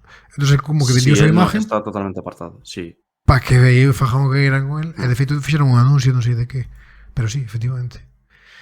Pero sí, isto é un debate teño que señalar. arduo. Ahora, outra cousa máis aquí, los Simpsons lo dijeron que se dixeron, non? Os Simpsons predixeron isto, porque recordo que había unha problemática, era un capítulo no que como que salía unha lei ou algo así moi loca, que si morría un artista ou alguén famoso, entón a súa imagen pasaba a dominio público. Sí. Isto son os Simpsons, quero dicir, hai que recalcar que son os Simpsons. Entonces, pues claro, que os publicistas empezaban a matar aos famosos porque dese modo pues, podían utilizar a súa imagen para publicitar o que lle saliera a eles das mismísimas. Exactamente. Pero, cuidado, Terreno moi pantanoso, sí. Moi pantanoso. Volveremos a falar de isto. Sí, hai que apuntar na agenda. Siguiente. Sí. A ver si nos sigue escuitando a gen. Porque nos van a fundar por culpa de... Que va a ver, ahora unha noticia light. Por exemplo... Unha noticia light. E desta non volver a falar, pero internacional volvemos a ser detenidos. Non vai a ser light. Volven a detener a varios novos en Suiza por tráfico de drogas. Concretamente fui en Delemón. Eu só me imagino a Toni Longueira, a Toni Longueira todos os fines de semana facendo así. Bien, vamos aquí a dar pal pelo outra vez. Esto fui convocando... Con todo o cariño a Toni Longueira. Cariño, bueno, falas por ti. Bueno, Toni Longueira, o rollo de... Era mentira. Rollo de, en Camariñas pegaron unha paliza e 300 personas os guardias civiles. Ao final, pues, bueno, ao final era unha persona. O sea, onde está a fuente aí? Justamente como directamente tiraste... Justamente porque tiraste Toni Longueira e atacalo personalmente, porque a noticia é insalvable, claramente. Xa non sei cantas veces van isto, pero... Perdona, non ataquei personalmente. Dixen a realidade. O sea, a realidade é, el dixo movidas.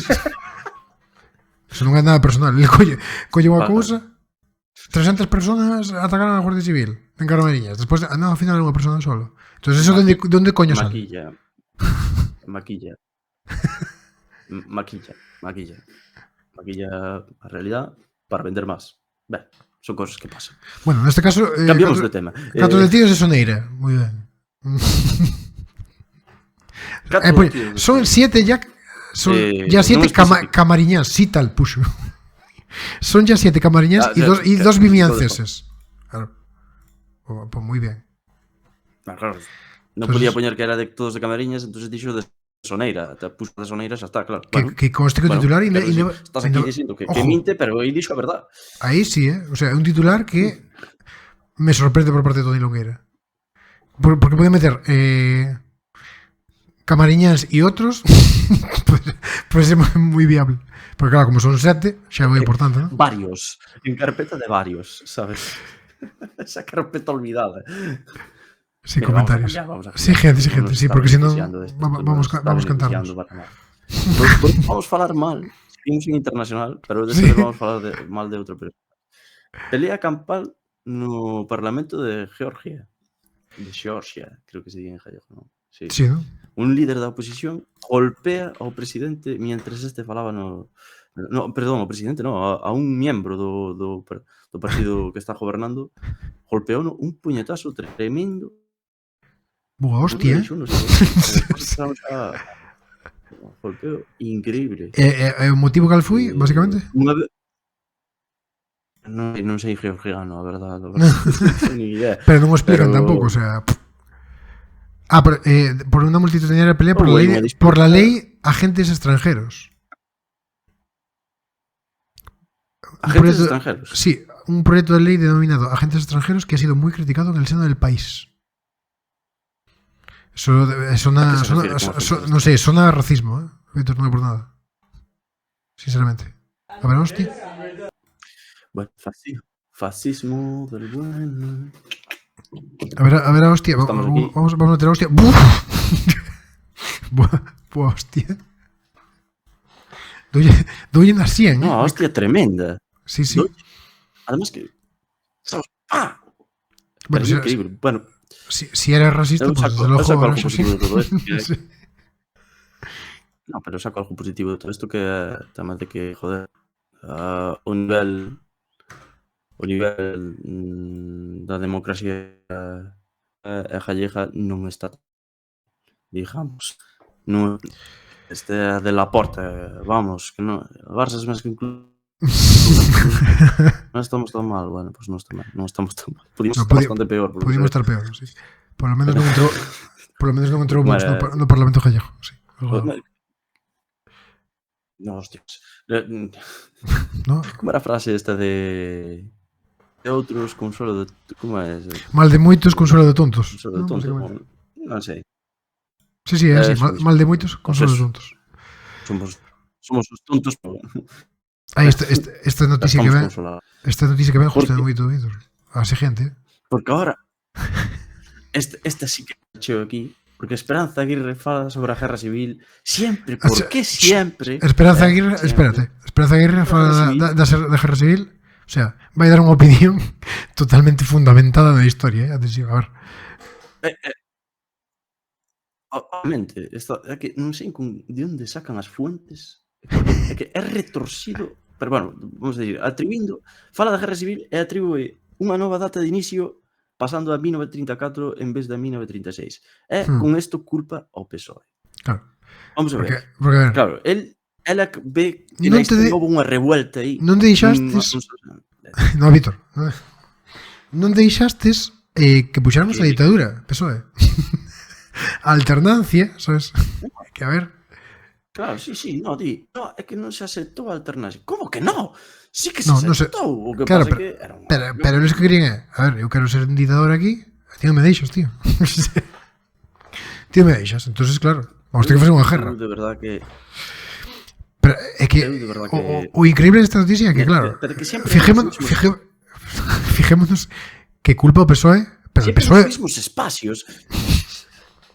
Claro, de Pablo Iglesias, en el PSOE é bueno, Es bueno, no es malo. Non o da ahora.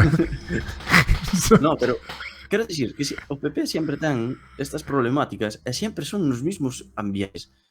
Nunha especie de Aznar ou Aguirre, sabes? Son Eso é persoas que- parece que era como unha- ou a que non. Pero coñen, soltan barbaridades loquísimas, tío. Parece que como unha especie de charla de nuevas generaciones, non? Ou algo así. Aí parece, vamos, na noticia. A imagen que se ve Sí, na creo que noticia. é unha charla de novas generaciones. Pero refírame que eu teño visto por exemplo, Mariano Rajoy ten falado en este tipo de charlas, ou así, sabes, en este tipo de tal. Espera. Falan e non solta burradas normalmente. Xa. Joder, é Mariano Rajoy, pero despois ves Xa. a Aznar, e ves a esta, Sí, como que solta, cada vez que reventa. falan, Pero é que fíjate, que pasa aí? justamente o subtitular que di Pedro Corral ha asegurado que Sánchez está copiando a Franco legislando sobre nuestro pasado. ¿Cómo? ¿Cómo? O sea, xa. A mí, justamente tamén moita dualidade esta. Justamente dualidade é que o PSOE, claro, tal, entonces tuvo que haber guerra porque Franco quería limpiar a España. Pero pois din, isto é unha ditadura como a de Franco. Que che digo? Entonces Franco é malo ou é bo? Aclaradevos, porque non entendo. Sabes? Tádelo defendendo e despois dixes isto é unha ditadura como a de Franco. Entonces é unha boa ditadura, entonces. Que a mí non me cae Pedro Sánchez, pero hai outras maneiras de atacalo, pero durísimamente. Pero Víctor, como por van a outra atacar? cuestión, por outros tal. Sí, como van a atacar si as gestións deles son tan malas ou peores, joder. A única maneira onde van a atacar é gilipolladas. Vamos a ver, se fan o mismo os É dous. que non sei. non hai. Bueno, por lo menos non se dan de puñetazos, quero dicir. Sí, non bueno. non Por están. ahora mismo. Cambiamos Sí, de tema. siguiente noticia. De momento. De momento. Sanidade. Vamos con sanidade, porque este sí que esta noticia toca Está boa, moito está boa, falar, porque está hablan boa. das denuncias sanitarias. Que significa isto? Bueno, basicamente que a xente o mellor non recibe unha receta, non va por aplicación, pero a farmacia colle, retira e cobra. Despois volve a vender ese produto novo como sea. Non, isto pasa moito. Increíble, me parece. Increíble.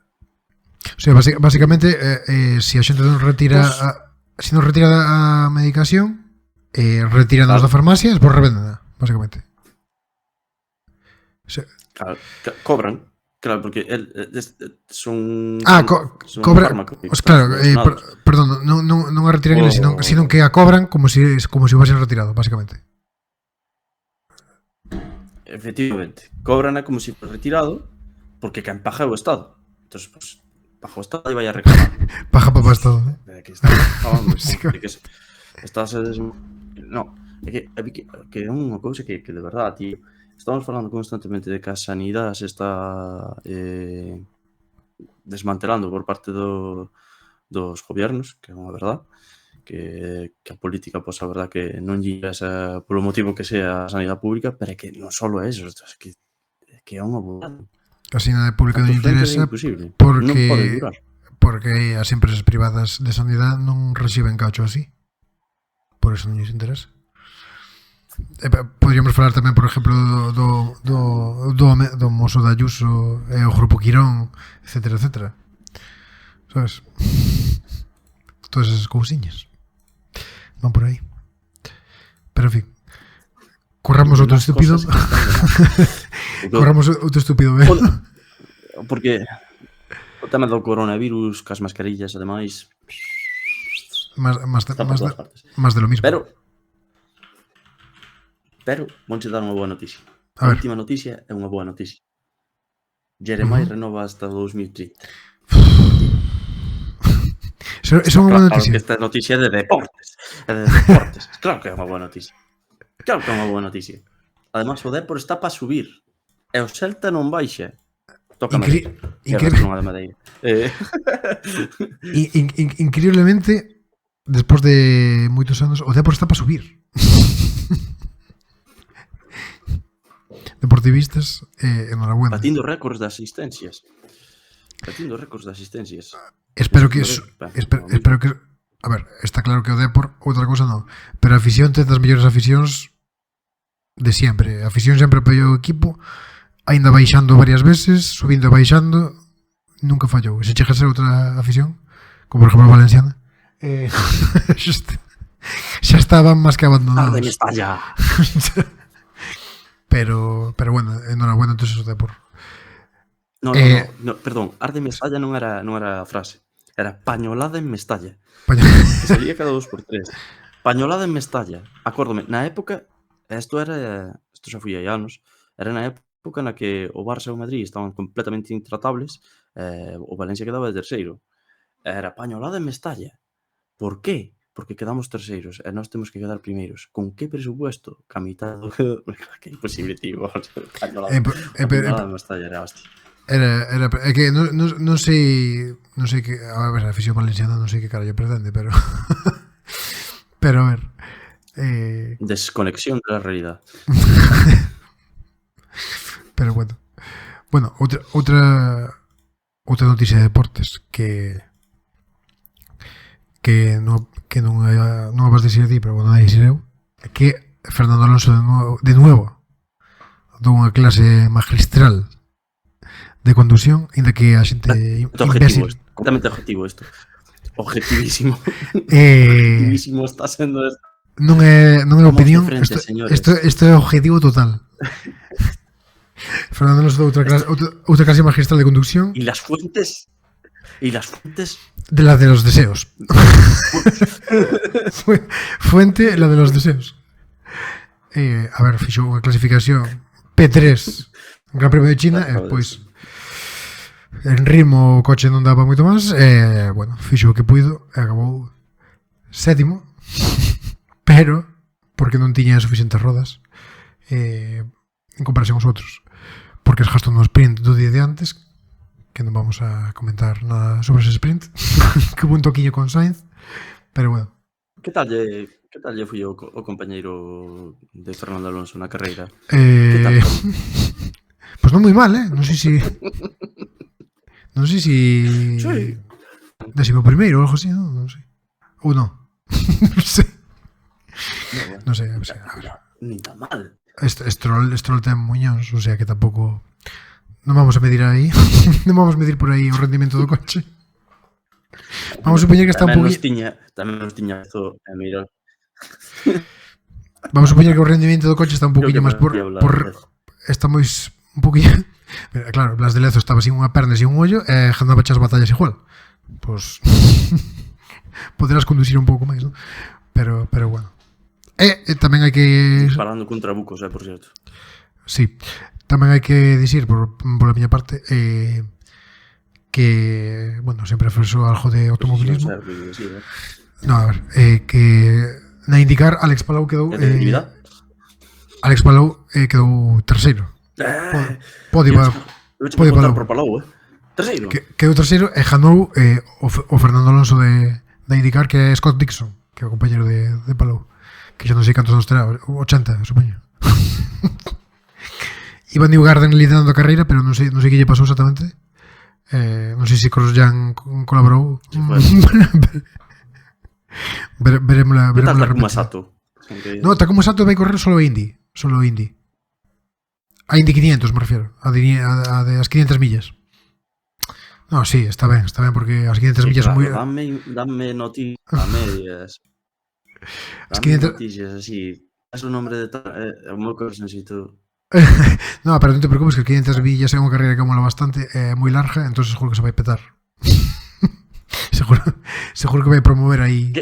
Claro, é que pero que non vai, quero dicir, con Takuma Sato non necesitas unha carreira larga, necesitas moitas carreiras, porque sabes que a ver, está claro que os americanos saben de espectáculo, non son como a Fórmula 1, Migueles. Vamos coller aquí xente boa e a ver xente que dé un pouco de diversión, ¿no? Como por exemplo Takuma Sato ou Romain Grosjean, sabes? Que saquen a Montoya de onde estea. Que descongelen a Montoya, por favor. Saquen a Montoya tamén. Necesitámoslo.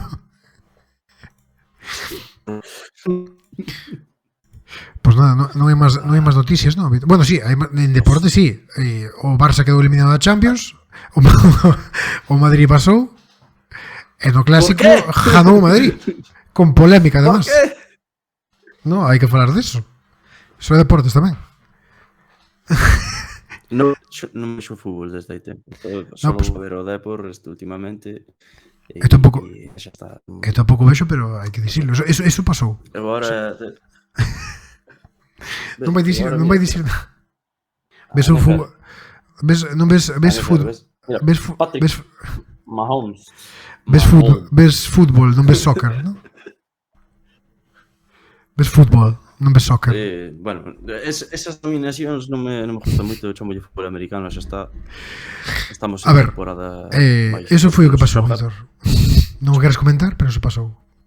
Con polémica non o clásico, No, porque din que había un gol fantasma que sí, vamos a comentar. que sí entrou o do Barça. No, vamos a comentar. Bueno, sigo así a algún periodista deportivo, Maldini entre eles. Maldini dixo que había que poñerlle aí unha tecnología que parece que existe. Non sei se enterou aínda Tebas, non creo que leva isto, que a que te señala se entrou ou non entrou o balón. Tebas está moi ocupado intentando denunciar a todos os españoles que teñen o fútbol pirata. Vale. Sí, que esa é outra noticia que poderíamos dicir, que é de que Tebas comparou a violación, quero dicir, a pederastia. Que máis? A pederastia, que máis? Unhas cousas así, dese que... E as drogas. Roubar. Sí, é verdade, comprar drogas e buscar tema pederastia en internet está prohibido. Buscar roubar fútbol, non. Piratear fútbol, non. Sí, están a la par, son o mismo problema social. Exactamente. Sin duda alguna. Aquí di, Javier Tebas compara la piratería del fútbol con la pornografía infantil. O sea, básicamente a frase literal foi: si uno acude a Google y pone quiero comprar cocaína o sexo niños, no aparece nada. Pero si pones deporte de fútbol gratis, sí aparece. Unos son delitos más graves, pero con otros como este, que robar, no se está haciendo lo mismo. Vamos a ver, señor. Señor. Que sabes, hai xente que ten que un jefe de comunicacións bo. Unha persona aí detrás que lle diga: cállate la boca, niño. Vamos a ver. Cada vez, por favor, te pido. A ver, non sei, se rouba 5 euros non vas ir para cárcel. É un delito bastante menor. Non sei canto é, pero tal. Entonces, lamentable. Non sei canto é o fútbol, pero vive noutra realidade. Pero bueno, para que sepas, Tebas, non vou pagar ni un pedacón. Non vou pagar nada. Vou piratear todo, Tebas. No, pero solo por dicir... Vamos a dicir algo sobre a noticia que dixestes de que o Barça perdiu. Que claro, son do Barça, ainda que non sigo o fútbol, pues son do Barça. É só como dixemos vos, que é que saliu Laporta, que é verdade, que lle pasou a Laporta, pero está inflado, é unha cousa rara, que parece un balón. Saliu de la de eso. Saliu Laporta dicindo basicamente que vai pedir todas as cámaras, vai pedir todo, vai irnos revisar, e se ve que hai algo que tal, vai ir facer todo o posible, incluso no juzgado, para que se repita o partido, incluso, basicamente. Para que se repita o partido? Sí, é moi fuerte. Eso foi o que dixo, vamos. Venga. Isto sí que é vivir noutra realidade. O sea, dixo, para tomar todas as medidas necesarias, incluso ir aos juzgados para repartir o partido ou o que sea, vamos, basicamente. Isto dijo unha cousa, isto solo salva recuperando a Iniesta de novo, que tampouco defraudou unha pila de millóns. Pero eso foi en Japón, non pasa nada. Que triste. Eso no, que fui aquí. Aí foi aquí. Pensei que fora. Fui cando ganaron un mundial. Fui cando estaba ainda no Barça. Oye, pois en Japón tamén ganaron un mundial.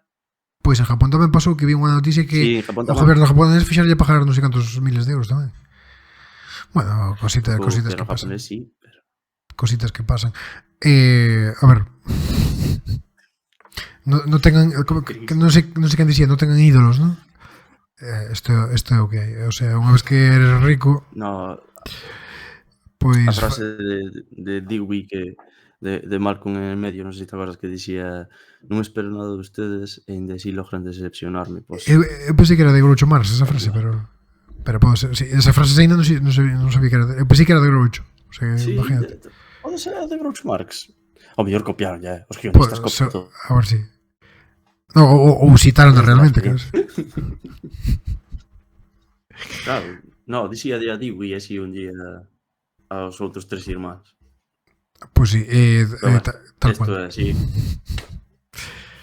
Pues Seguiremos aquí na estratosfera dando ao planeta, que a ver si creamos un Instagram a cousas así para chantar todo, e así que vexan o background e tal, poñemos cousiñas. Por supuesto. Pero isto sería todo. Pues nada, Vitiño, pues encantado de falar un cachiño contigo. Tiña moitas ganas de gravar isto, a verdad. Espero que a alguén lle gustara todo o que esbardallamos e todo o que contamos. Iremos mellorando os vídeos co tempo. Iremos mellorando. O setup. Incluso pues, o meu setup é o teito da casa. É madeira. Mira, aquí case... Mira, sí, pero fíjate, hai unha almohada da cama. Un catre. Unha cama. Un catre. Mal posto aí. No, pero traeremos a xente para entrevistalo todo. Por supuesto. Aí o lo Pues nada, abollados e abolladas. Caen como a montes. Esperamos na siguiente. Espero que non tardemos demasiado. Non tanto como o primeiro. No. Ahora a ver si conseguimos. Ainda hai que determinar, pero cada semana ou cada 2 semanas, non. Sí, espero, como moito. Esperemos que sí. Pues nada, un abraciño a todos. Sí. Chao. Nada, tío.